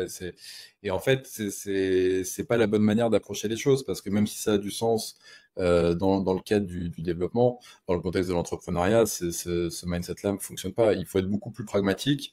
Et c'est vrai que ça fait partie des difficultés hein, pour les développeurs qui veulent se lancer et lancer des projets. Il y a des difficultés qui viennent des lacunes qu'on a, hein, parce que bon, on n'a pas d'expérience de marketing, de vente, de communication, etc. Mais ça, c'est des lacunes qui se compensent. C'est-à-dire que tu peux apprendre par toi-même un petit peu comment ça marche, tu peux t'y essayer par toi-même. Au pire, tu peux payer des prestataires ou des sous-traitants qui vont le faire à Hein. ta place. Mais ce qui va être le plus dur, le plus grand exercice du dev dans tout ça, ça va être plutôt d'aller à l'encontre un peu de nos principes de développeurs. Et encore une fois, ces principes de développeurs sont extrêmement binaires. Et en fait, la vie n'est pas binaire, elle est beaucoup plus nuancée. Bien sûr, Et des heureusement. fois, il faut accepter de perdre un petit peu par rapport à nos niveaux d'exigence habituels pour gagner ailleurs. Et ça, il y a une balance à trouver qui est assez difficile et sur laquelle justement, bah, moi j'essaie d'accompagner les développeurs pour essayer de les aider à voir plus clair là-dedans et pour éviter de rester dans ce truc où finalement ils resteront coincés parce que bah, jamais assez content de ceci ou de cela. Le zéro est pas passé au 1, donc on reste là, on fait plus rien. Et donc tout ça, ouais, ça c'est des choses qui se travaillent et qui se travaillent le plus tôt possible. En vrai. Il y a un truc, franchement, je pense que ça a beaucoup de valeur ce que tu dis. Et j'espère que les développeurs qui veulent se lancer, ou en tout cas tu sais, des fois, on est à deux doigts. Tu sais, on se dit, est-ce que c'est le moment? Est-ce que, tu Exactement. vois? Et je pense que la formation que tu proposes, elle peut amorcer un premier déclic, parce que tu risques pas, je veux pas dire, tu risques pas grand-chose, hein. Je veux Ouais. dire, au-delà même du prix, je veux dire, c'est ultra abordable. Quand on est dev, ça va. Je veux pas dire, on va pas se plaindre non plus. Que tu sois freelance ou en CDI, ça va, c'est quand même des situations confortables. Euh, tu sais, la première fois que j'ai vendu un produit qui était pas fait, Et puis, forcément, si j'appuie mal sur le bouton, sur ouais, je rien. te disais, ouais, désolé, ouais, je te disais, l'expérience où pareil, j'ai vendu la première fois un produit qui n'existait pas. Alors, j'ai l'impression d'être un imposteur, un voleur, un scélérat, je sais pas, tu peux me donner tu vois, toutes les insultes, c'était, tu sais, une formation, tu sais, sur l'accessibilité pour Quentin que je salue, qui m'avait demandé, euh, ouais, j'aimerais faire une formation sur l'accessibilité sur iOS. Est-ce que tu peux m'aider, tout ça et tout ça? Bah, je dis ouais. Et en fait, si tu veux, j'ai vendu cette formation-là. J'avais rien fait. J'avais aucun contenu et tout ça. Mais par contre, j'ai pu répondre à ce qu'il attendait, Bien sûr. apporter de la valeur et Mm. donner un plan et tout. Et c'est une fois que j'ai posé tout le truc, machin, etc. Ok, bah tiens, il y a un budget et tout, t'es chaud. Bah j'ai dit ok. Ouais, Et c'est à partir de ce jour-là, j'ai commencé à faire les premières lignes, tu vois. ouais, tout Et à fait. imagine si j'avais fait l'inverse, j'ai dit ah bah attends, je vais déjà le faire. Je vais te monter le truc est impeccable et tout. Ouais. Voilà, je te la donne. Et on te dit, ouais, mais est-ce que tu peux changer ça? Ouais, mais ça, je pense, j'aurais pas besoin. Et puis peut-être on verra plus tard. Bah, t'auras perdu du temps. T'aurais créé un produit, t'auras pas demandé qui en a besoin. Ça va te générer de la frustration Oui, oui, oui, et oui. voilà. Ouais, Et comme quoi on peut vendre, on peut vendre. En tout cas, quand je dis vendre, on est bien d'accord, hein. Je parle d'apporter de la valeur. Parce bien que sûr. les gens, c'est pas parce qu'on a de l'argent qu'on dépense son argent comme ça, tu vois. C'est pas parce que, toi, t'as fait une formation ou moi j'ai fait une formation que les gens ils vont dire, ah tiens, c'est cool, tiens, je vais te donner Bien un sûr. petit sur Ouais, un truc. Non. ouais, ouais. Quelle valeur, Greg, tu vas m'apporter Mm. pour que moi je puisse passer de l'autre côté? C'est ça, en fait, la vraie réponse. Bah, bien sûr. Et, et je te dis ça parce que pour les développeurs là qui écoutent et qui sont à deux doigts de passer, là, alors, ils se disent, c'est où le lien là? Pour cliquer là, il faut que je prenne cette formation. En fait, je me dis, comment, Greg, tu vas un peu les choquer, les électrochoquer, vont dire. Parce Ouais. que c'est ça, des fois, je me dis, des fois dans les formations, alors c'est pas la tienne, attention, le message, il n'est pas pour la tienne, mais moi, j'ai appris avec l'électrochoc. Ouais. C'est l'électrochoc qui fait, dans tous les cas, au pire, je reviens pas. Parce que tu vois ce qui va se passer. Alors, tu m'as dit, alors si je résume, hein, c'est 3 heures de formation, c'est ça? C'est 2 heures. Euh, c'est 2 heures plus 1 heure de coaching. Une heure À- de, une heure de vidéo et 1 heure de coaching, ouais. de coaching. À l'issue du coaching, du coup, ok, j'ai fait la formation, etc. Qu'est-ce que j'ai à ma disposition là dans les mains? Qu'est-ce que je peux continuer sous les 2 mois? Est-ce qu'il y a un suivi? Comment ça se passe justement Non, après? pour le moment, c'est vraiment l'idée, c'est vraiment de faire une espèce de piqûre comme ça de démarrage qui est assez courte. C'est pour ça que c'est court à la fois dans le temps D'accord, ok. que le prix aussi est assez restreint de ce côté-là. C'est juste de créer l'électrochoc en fait. Et donc Ok, pour oui. créer l'électrochoc, tu parlais t'avais tout à fait raison sur le côté un petit peu brusquer les choses. C'est vrai que ça, je m'en suis rendu compte aussi avec les premiers participants de la formation, c'est il faut être capable aussi de dire aux développeurs ce qui va pas. Oui, oui, ouais. Il y a quand même un truc qui est quand même. Alors, on s'en rend pas compte. Tous ces éléments-là, c'est vrai que ça doit être bizarre pour certains à entendre parce qu'on s'en rend pas compte. Mais en tant que développeur, il faut bien garder en tête qu'on est une population pénurique. C'est-à-dire qu'il n'y a pas assez de développeurs, malgré certains Oui, rapports absolument aberrants, comme le cas des juniors. Mais dans l'absolu, pour des profils qui sont déjà développeurs salariés depuis plusieurs années, vous faites partie d'une population pénurique et donc les entreprises ont besoin de vous. Alors ça, c'est un premier point. De deux, les entreprises et beaucoup de gens ne comprennent absolument rien à ce que vous faites. Et donc ces deux éléments combinés, ça fait que généralement, les développeurs vus par l'extérieur, c'est genre, oh là, ceux-là, faut pas les emmerder, voilà, on les laisse tranquilles. Un, déjà, parce que s'ils se barrent, on est dans la merde, parce qu'on n'en retrouvera pas d'autres, de une. Et deux, parce que de toute façon, ils parlent avec des octets, moi je comprends rien de ce qu'ils racontent, donc on s'y adresse pas. Et donc du coup, ça fait que on est assez peu remis en cause, on se fait assez rarement remettre en question sur ce qu'on fait, sur ce qu'on pense, ouais, ouais. et donc il y a peu de gens qui prennent le temps ou qui prennent le courage de nous dire ce sur quoi on merde en tant que développeur. Et puis surtout l'autre chose qui est importante et celle sur laquelle moi j'ai une carte à jouer là-dessus, c'est que peu de gens ont aussi la légitimité de dire ça. Oui, oui, oui, C'est-à-dire que oui. quelqu'un qui va te dire tu fais de la merde en tant que développeur, bah toi en tant que développeur, il faut que la personne qui te dit ça, elle ait quand même des arguments pour te le dire. Oui, tout à fait Forcément, d'accord. si c'est ton directeur commercial qui vient te dire que tu fais de la merde dans tes lignes de UIKit ou de SwiftUI, Il va lui dire, mon coco, t'es gentil, t'as beau vendre 10 millions de je sais pas quoi tous les ans, SwiftUI, tu connais rien, tes conseils, Non, c'est et clair. puis tu te les mets où je pense. Voilà.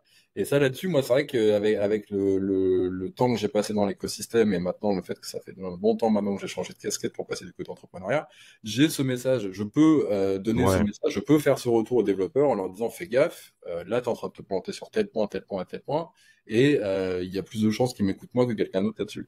Oui. Oui, oui, oui.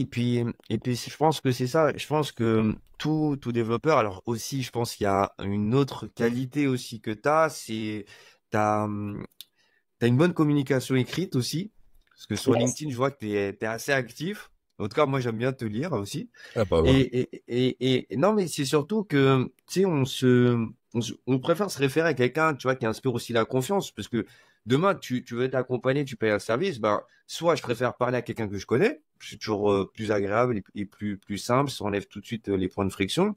Et puis le fait aussi de communiquer régulièrement, je pense aussi sur LinkedIn, bon, au-delà de l'algo et tout ça, ça permet en tout cas de rester un peu aussi actif. C'est-à-dire que même si quelqu'un qui te connaît pas directement, ah, j'ai déjà vu un post de Greg Hôtelier parce qu'il a répondu à un commentaire sur tel post ou ça me dit quelque chose. Et Ouais. puis après comme Chris il disait, c'est aussi après apprendre à être soi-même sa page de vente. En fait, nous sommes nous-mêmes notre propre produit. En tout cas, nous sommes l'image, en tout cas, du produit, tu vois, qu'on vend. Et ça, c'est des choses, par exemple, que les développeurs, beaucoup ne connaissent pas. Mm. Tu vois, moi, je leur en veux pas, hein. C'est des compétences que moi, j'ai apprises aussi plus tard. Et c'est pour ça que je me dis que je pense que l'accompagnement, en tout cas, que tu proposes, il peut être super intéressant. Donc là, je fais de la pub. Bon, même si c'est, c'est J'aime pas bien. ça, mais ça a de la valeur et je pense que ça a le mérite aussi, d'exister. Et je pense que tu as vraiment mis le doigt sur un problème, surtout sur le marché. Je voulais juste faire un tout petit pas sur le côté, Ouais. sur le recrutement, parce que on en a parlé un peu rapidement, Yes. mais tu as quand même vu des choses, c'est-à-dire que cette expérience, parce que le marché, tu étais dedans, tu étais Mm. aussi acteur. Je Ouais. voulais, je voulais savoir, c'est quoi les grandes différences entre recrutement CDI et recrutement freelance? Vraiment les grandes. Ouais, non, c'est une très très bonne Il y a question. beaucoup de questions. Ouais, c'est une très très bonne question et je pense que c'est une question qui est mal comprise ou en tout cas mal perçue de pas mal de développeurs, en particulier de développeurs salariés. C'est très différent, en fait, c'est très très différent. Il y a un premier point à prendre en considération entre le monde du freelancing et le monde du salariat, c'est que dans le monde du salariat, il y a plein de boîtes, il n'y a pas de dev. Dans le monde du freelancing, il y a plein de devs, il n'y a pas de boîte. Donc toute la balance est complètement inversée en fonction de si tu bosses d'un côté ou de l'autre. Donc côté CDI, en fait, comme il y a énormément de boîtes qui cherchent des développeurs et des développeurs en CDI, parce que pour différentes raisons, hein, elles vont préférer des développeurs en CDI parce que bah, ça coûte un peu moins cher qu'un freelance sur l'année. C'est ressenti comme quelqu'un qui sera plus investi parce qu'il y a moins de risques qui se barrent du jour au lendemain pour aller prendre une autre mission, etc. Et puis, il y a une autre raison qui est aussi importante, c'est que dans tout l'écosystème des startups, qui représentent quand même grosse masse d'employeurs des gens de la tech, beaucoup de ces emplois de ces sociétés-là sont financés par des fonds, sont financés par des levées de fonds, etc. Et donc les investisseurs de ces boîtes-là, le premier critère, la première métrique qu'elles surveillent, c'est la capacité de l'entreprise à recruter. Et donc là-dedans, une entreprise, ce qu'elle va pouvoir montrer comme beaux chiffres à ses investisseurs pour continuer à avoir du pognon derrière, c'est entre autres montrer qu'elle a été capable de recruter 10, 50, 100 personnes avec les 5, 10, 15 millions qu'ils ont reçus de leurs derniers investissements. Donc du coup, les boîtes vont être quand même, pour beaucoup de raisons dont celles que j'ai évoquées, vont quand même avoir tendance à chercher plus des profils en CDI qu'en freelance. Et ça, côté freelance, c'est dans l'autre sens. Il y a beaucoup moins de boîtes qui ont l'habitude, qui savent ou qui veulent bosser avec des freelances pour une multitude de raisons. Alors, ça peut être des questions bêtement culturelles. Une boîte qui a jamais bossé avec des freelances de son existence, qui du coup sait pas trop comment ça fonctionne, du coup ne s'y intéresse même pas. Il y a des boîtes que j'évoquais précédemment qui, pour avoir des bons chiffres vis-à-vis de leurs investisseurs, bah, préfèrent avoir des salariés que des freelances. Il y a d'autres boîtes qui vont avoir d'autres raisons, etc. Mais donc, ça fait qu'il y a moins d'offres sur le marché. Par contre, des développeurs qui arrivent freelance, il y en a à l'appel. Il y a plein de devs qui se disent un jour, bah, de toute façon, avec un petit peu cette même motivation que celle qu'on pouvait évoquer précédemment sur se mettre un petit peu à son compte, il y a une notion d'entrepreneuriat là-dedans aussi, hein, c'est d'accord, quand un dev salarié passe freelance. Sauf que l'info qu'ils ont pas, très souvent, c'est qu'il y a ce switch, il y a cet effet miroir entre les deux côtés, et ils passent d'un écosystème où en tant que salarié, c'est eux qui étaient recherchés par les entreprises pour aller travailler dans les entreprises, à un système où, là, en tant que freelance, c'est eux qui vont devoir aller démarcher les entreprises pour trouver des missions. Et ça, c'est pas du tout la même. Donc, C'est pas ouais, donc, pareil. très très grosse différence de ce côté-là. Et c'est vrai que nous avec Titan et avec Chris sur ce sujet-là, l'idée c'est d'avoir réuni un collectif qui fait aujourd'hui 120, un peu plus de 120 freelances, mais sur un créneau qui est très marqué. Donc on a vraiment que des profils qui sont extrêmement seniors qui sont, alors contrairement à ce que beaucoup croient, qui ne sont pas que des développeurs mobiles. Les devs mobiles du collectif, aujourd'hui, ça doit être à peu près un tiers du collectif. On a une grosse proportion de profils data, qui doit représenter un Ouais, tiers c'est bien ça. aussi du collectif. Et puis le dernier tiers, ça va être des devs front et back assez classiques. Et nous, la proposition de valeur là-dessus, ça va être vraiment d'aller aider des sociétés à très très vite trouver des profils vraiment experts qui sont durs à trouver autrement.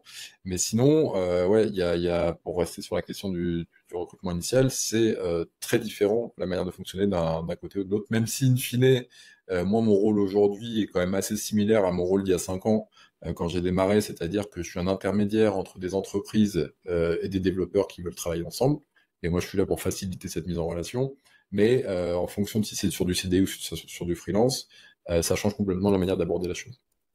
Oui, et puis aussi sur un aspect vraiment, tu vois, encore un freelance, tu peux dire, OK, d'un TGM, en gros, tu as un prix à la journée pour le freelance, donc tu peux marger, quoi. Je veux dire, voilà, le client te paye, tu vois, 600 euros au jour, le prestat, tu lui donnes 550 et tu prends 50 euros jour de marge. Ça, c'est assez facile, on va dire, à compter, en tout cas, de Ouais. façon comptable. Mais un CDI, comment ça se passe? Parce qu'un CDI, c'est un peu différent, parce que, bon, ok, tu l'as mis, il va bosser pour la société, mais tu vas pas prendre de... Ouais, C'est quoi ouais. le modèle, en fait, par Non, rapport à ouais, ça? non, mais c'est une question qui est hyper intéressante et en vrai, cette question-là, c'est quand j'ai eu la réponse à cette question-là, quasiment à peu de choses près que moi je me suis lancé en entrepreneuriat aussi parce que je savais que ce sujet-là me plaisait, me parlait comme je l'évoquais un peu plus tôt et je pensais que de par ma légitimité, je pouvais avoir des choses à faire là-dessus. Alors en fait, le modèle économique, il est tout simple. Les cabinets de recrutement, donc des sociétés qui sont externes à la société cliente qui, elle, va chercher un développeur, vont Hein. être mandatés par des boîtes qui cherchent alors je parle de développeurs, hein, mais les cabinets de recrutement, ils peuvent intervenir sur toute typologie de profil. Et leur modèle économique, généralement, c'est un modèle qu'on appelle au succès, c'est-à-dire qu'ils prennent une commission, on prend une commission, alors même si moi je bosse plus sur du CDI maintenant, mais pour l'époque où je le faisais, on prend une commission qui est un pourcentage du salaire brut annuel de la personne qu'on a placée. Et Ok. les ordres de grandeur, pour faire vraiment à la louche, c'est 20-25% à peu près. Ce qui commence à faire des sommes assez conséquentes, si tu fais le calcul, parce que donc Ah moi je ouais? bossais sur des développeurs iOS, donc des salaires en CDI sur les devs que j'ai placés pendant l'époque où je faisais ça, ça devait être sur des salaires qui allaient entre, je dirais à 60? la louche, 50 et 80, tu vois. Ouais, Et 70, ouais. ouais, dans ces eaux-là, et donc j'étais à ouais, non, à la fin, j'étais à 25% même là-dessus. Et donc voilà, tu vois, À un dev à 25%. 80, quand t'es à 25%, tu prends une com, c'est 20 000 balles. Ah, quand Donc même, hein. c'est vrai que quand t'as cette info-là, tu te dis, OK, c'est vrai qu'il y a quand même beaucoup d'argent là-dedans. Et puis après, quand tu commences à faire le métier, c'est là que tu te rends compte pourquoi c'est vraiment 20 000 balles. Parce que Pourquoi c'est c'est un 20%? enfer. Ah ouais, on s'en rend pas compte, c'est une galère. Et c'est d'ailleurs pour ça que j'ai arrêté les recrutements côté CDI pour passer côté freelance. Parce que côté CDI, c'est un enfer. C'est extrêmement long, c'est énormément d'opérationnel. Ça prend des mois et des mois, en fait, hein, parce que toi, en tant que recruteur, enfin, donc indépendant, plutôt cabinet de recrutement, on va dire, tu as deux éléments clés majeurs dans ce que tu vas faire, qui sont les deux points importants de ton taf. C'est le moment où tu vas mettre en relation un candidat à une entreprise, et le moment où peut-être, qui n'est pas garanti plus tard, où ils vont commencer à bosser ensemble. Ouais. Voilà, donc c'est vraiment les trucs que tu vises, tu vois. C'est vraiment les deux highlights de ton taf. Sauf qu'entre ces deux moments-là, il s'écoule généralement dans le monde du CDI entre 3 mois, 4 mois, 5 mois. Enfin, donc ça veut dire qu'il faut être là dans la durée. Et toi, ta commission, tu la prends une fois que c'est signé. Donc, c'est-à-dire que le gros de ton taf, entre guillemets, a été de faire cette mise en relation, c'est-à-dire de trouver la bonne personne et présenter la bonne personne au bon moment à la bonne entreprise. Mais le fruit de ton travail, en vrai, déjà, tu le factures que 4-5 mois plus tard. Et en plus, la plupart des cabinets, et moi j'avais ça aussi dans mes clauses de contrat, tu as des clauses généralement t'as des espèces de formes de garantie. Parce que vu le montant des commissions que les boîtes payent, si c'est pour que le candidat il se barre au bout de 2 semaines, tu peux comprendre que la boîte elle est un peu verte d'avoir lâché 20 000 balles pour un candidat qui se barre au bout de 2 semaines. C'est Généralement, tu as sûr. des systèmes de garantie qui font que ta com, en fait, tu l'as intégralement ou elle t'est enfin, tu l'as dans sa totalité que 4 mois ou 6 mois après que la personne ait commencé. Donc si tu fais vraiment le scope complet, entre le moment où toi t'as fait le gros de ton taf, c'est-à-dire trouver la bonne personne que tu as présentée au bon moment, et le moment où, où ta commission elle est assurée, validée, tu l'as touchée, il peut se passer, moi ça m'est arrivé, il peut se passer plus d'1 an. Donc voilà, donc quand t'as des trucs comme ça qui s'étalent, alors c'est vrai que c'est des gros montants et c'est cool de pouvoir toucher des commissions de cet ordre-là, mais quand c'est étalé sur 1 an, tu sais pas ce qui peut se passer en 1 an, il peut se passer Ah plein de choses. bah, c'est pour ça que je reviens sur le sujet de l'entrepreneuriat, c'est que faut pas voir le côté juteux seulement, parce que on dit quand t'es freelance, ouais, tu gagnes plus sur le papier. En fait, quand on est freelance, c'est plus que on est un petit peu plus proche de comment tu vas gérer l'argent de ce que tu produis, en fait, parce Mm, que on paye ta boîte sur mm, ce que tu vas rapporter. Et je pense aussi quand tu passes de CDI à freelance, en tout cas, je pense que tu as déjà dû parler avec des devs iOS qu'on fait le switch. bien sûr. Déjà, il y a un premier mindset à changer parce que oui, alors peut-être les questions d'imposition, de statut, tout ça, bon, c'est un peu des trucs classiques qui reviennent. Hein. Mais c'est quand tu te dissocies de dire, ben, il y a toi et il y a ta boîte que tu représentes. Mais Et il y a Michael Mas, on va dire le perso, qui a son petit compte à la Banque Postale. Et puis la boîte chez Conto. Et il y a des fonctionnements, tu vois, il y a des choses à apprendre. Ça, tu peux pas le savoir tant que tu t'es pas lancé. Mais après, une fois que c'est ça, tu dis, ah, bah, c'était que ça. Bon, ok, tu ouais, vois. c'est comment ça. C'est toujours pareil, je pense, les croyances limitantes, c'est ce qui fait, ben déjà, dans beaucoup de choses, hein, c'est pas que dans le dev, ben, fait que ben, ça va te freiner, tu vas pas passer à l'action, tu auras des opportunités, etc. Et je pense que le message pour les développeurs, parce qu'on arrive sur la fin du podcast hein, déjà, c'est de garder, vraiment de garder en tête ce côté, de se dire, au pire, vous n'allez pas perdre vos compétences. Tu vois, t'as plus une opportunité de gagner C'est sûr, et hein. puis, Mm. te donner les raccourcis. Pour moi, c'est ça la valeur, tu vois, d'une formation. Je te dis ça parce que moi aussi, je suis dedans. Tu vois, avec Apprendre, Suivre toi, et j'essaye aussi, moi, de C'est sûr. travailler, c'est d'apporter de la valeur. Alors, moi, j'ai choisi de répondre à une autre problématique, c'est comment aider des personnes à se lancer Mm. en partant, en fait, de zéro. Qu'est-ce qu'elles ont besoin? Donc, moi, mon travail, il est plutôt en amont. Bon, je sais que le marché, il est pas forcément facile. Mais quand tu regardes d'un point de vue, euh, plus overview, tu vois, tu l'as dit aussi, il y a beaucoup de devs juniors qui n'ont pas accès à ça. Mais ils Ouais. sont là, hein. Mm. Ben, il y a des choses il y a des choses à leur apporter. Il y a des choses, tu vois, qu'on peut délivrer, etc. Maintenant, à moi de trouver, tu vois, le bon positionnement, le modèle, les contenus, ces choses-là. Mais moi, je kiffe ça, tu vois. Ouais, ouais, ouais. Moi, je kiffe. Mm. Donc, et parce que je sais qu'il y a un truc, après, c'est à moi de trouver. Et ça, c'est parce que je suis entrepreneur. Un entrepreneur, c'est quelqu'un aussi qui apprend hein, tous les jours, tu vois. Ouais. J'apprends des nouvelles méthodes, j'apprends des nouvelles choses. Et d'ailleurs, je te recommande un livre aussi Ouais. que je suis en train de lire aussi, qui pourrait être intéressant pour développer des business, tu sais, avec les notions de MRR, des abonnements et tout ça. C'est Mm. le Linchpin, The Linchpin de Russell Brunson. Russell Brunson, en fait, c'est un gars qui a créé en fait différents ouvrages sur le marketing digital. En tout cas, il a fait du marketing une science. C'est vraiment limite copier-coller et tu crées des tunnels de vente. C'est incroyable et je pense même pour ton business, ça peut être super intéressant. Et il a créé 3 ouvrages. T'as Dotcom Secret, comment créer en fait des tunnels de vente, tu vois, de type webinar, de type livre, bref, Mm. plein de trucs pour faire ton acquisition et tout. T'as Expert Secret. Alors j'en profite dans le podcast, hein, je donne des refs. Mm. Expert Secret aussi, comment se positionner en tant qu'autorité. Tu parlais de légitimité, truc. Bien sûr, hein. C'est des pépites. Et le dernier, c'est Traffic Secret. Tu sais, c'est tous les trucs, tu sais, entre les newsletters, les liens avec les tunnels et tout. Ouais. c'est incroyable. J'apprends énormément. Et The Linchpin, c'est le dernier ouvrage qui parle de vraiment de tous ces trucs. C'est ceux qui ont déjà fait des SaaS, des solutions SaaS, ça va leur parler. Tu vois, le modèle avec une page, l'abonnement, les trucs et tout. Voilà. Je te partage ça parce que j'ai trouvé que ça a énormément de valeur et je pense que ça pourrait Ouais, ouais, bah être merci. intéressant pour ce que tu fais parce que moi, Ouais, ouais, j'aime trop voir des entrepreneurs aussi et qui sont devs ouais. en plus. Donc, je Ah, kiffe ouais, ouais. encore doublement plus.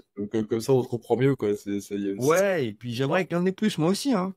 Mm. J'aimerais qu'il y en ait plus moi aussi et je Ouais, pense ouais. que il faut libérer ce potentiel parce que, tu sais, en 2009, en tout cas, au début, les applications, moi, je voyais ça comme un super pouvoir. C'est-à-dire, on avait un truc que d'autres n'avaient pas.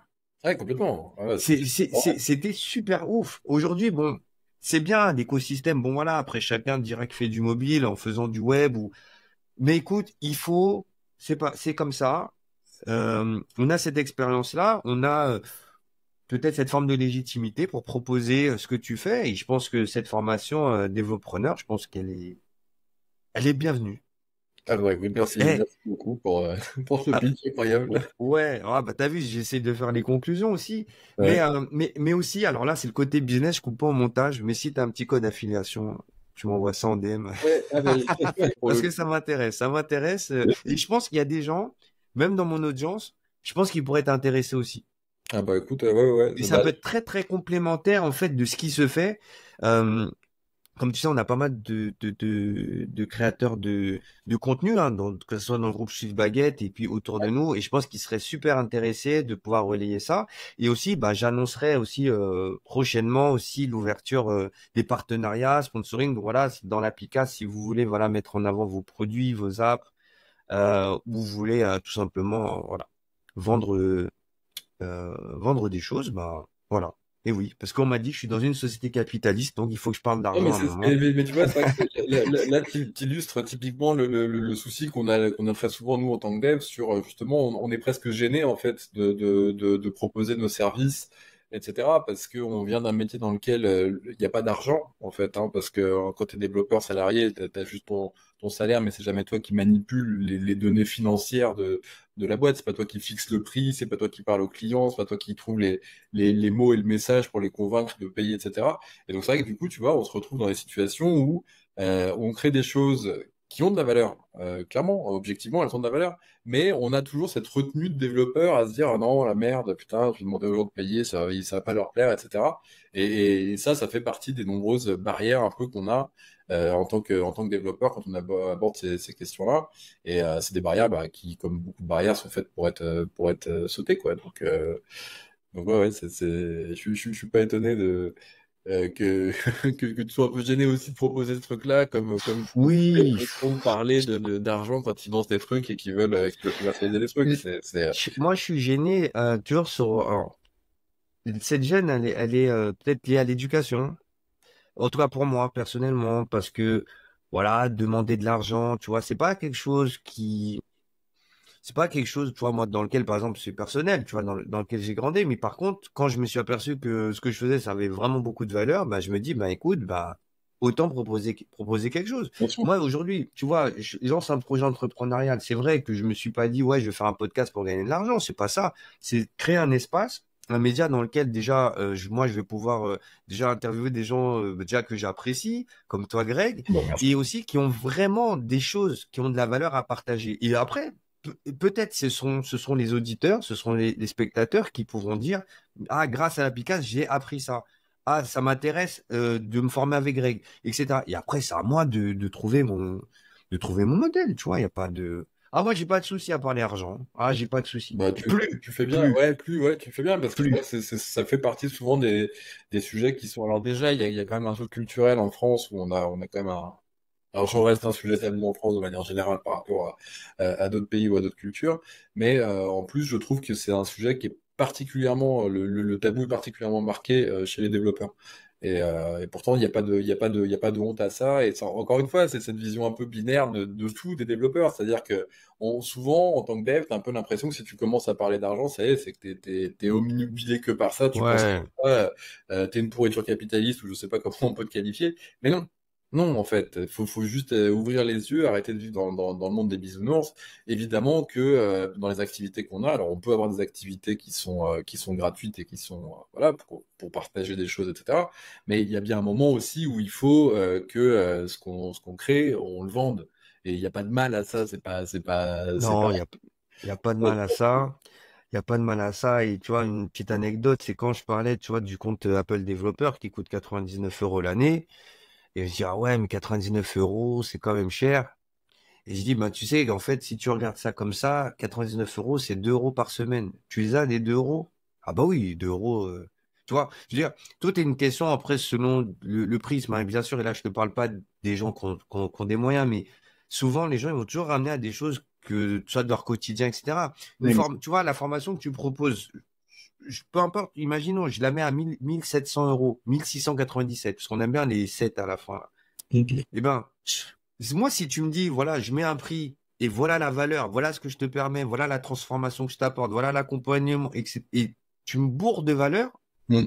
comment je peux dire que c'est trop cher? Et puis, quand je vais dire c'est trop cher par rapport à quoi? Oui, c'est ça aussi, Tu ouais. vois, c'est toujours pareil. Et en fait, et c'est parce que moi, un très très très gros problème, et peut-être que pour les futurs développeurs, euh, quand vous voulez mettre aussi un prix sur ce que vous faites, parce que souvent on se dit, ouais, mais je sais pas combien ça vaut. Tu vois?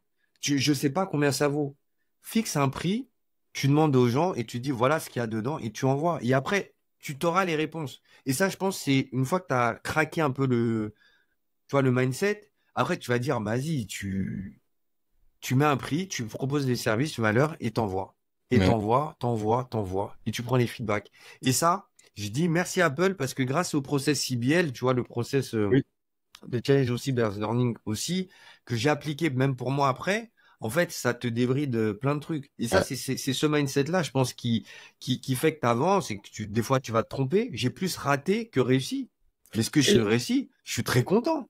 Oui. Et puis ce que tu as raté, ça t'aura appris énormément aussi. Ah, j'ai Et appris. voilà, et c'est ce qui te permettra de réussir par la suite. Donc voilà, enfin, il y a aussi un problème sur l'échec en France qui est toujours assez mal vu. Les gens Oui. foutent de ta gueule parce que tu t'es planté.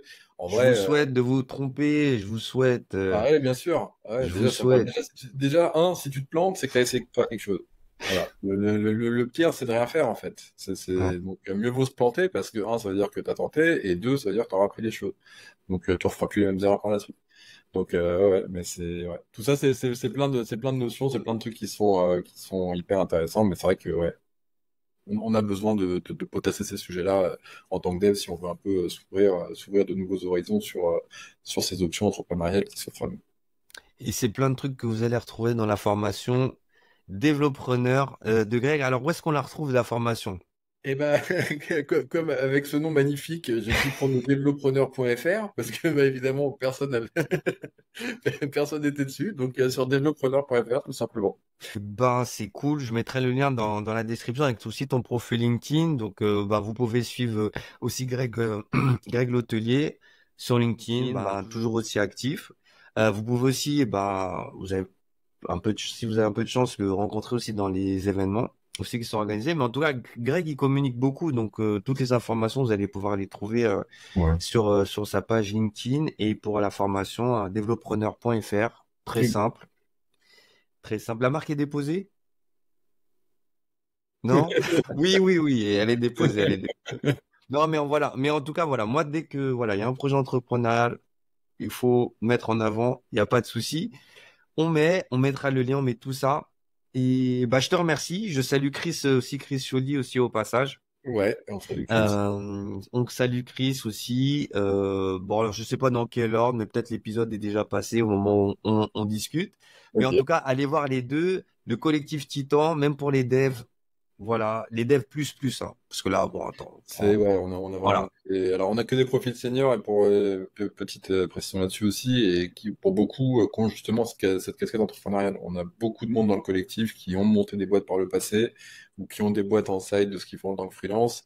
Et c'est vrai que ouais, c'est quelque chose aussi que nous on aime beaucoup, parce que ça permet de voilà, discuter avec des gens qui sont des experts techniques, mais qui ont Voilà. aussi cette ouverture d'esprit entrepreneurial qui est assez rafraîchissant.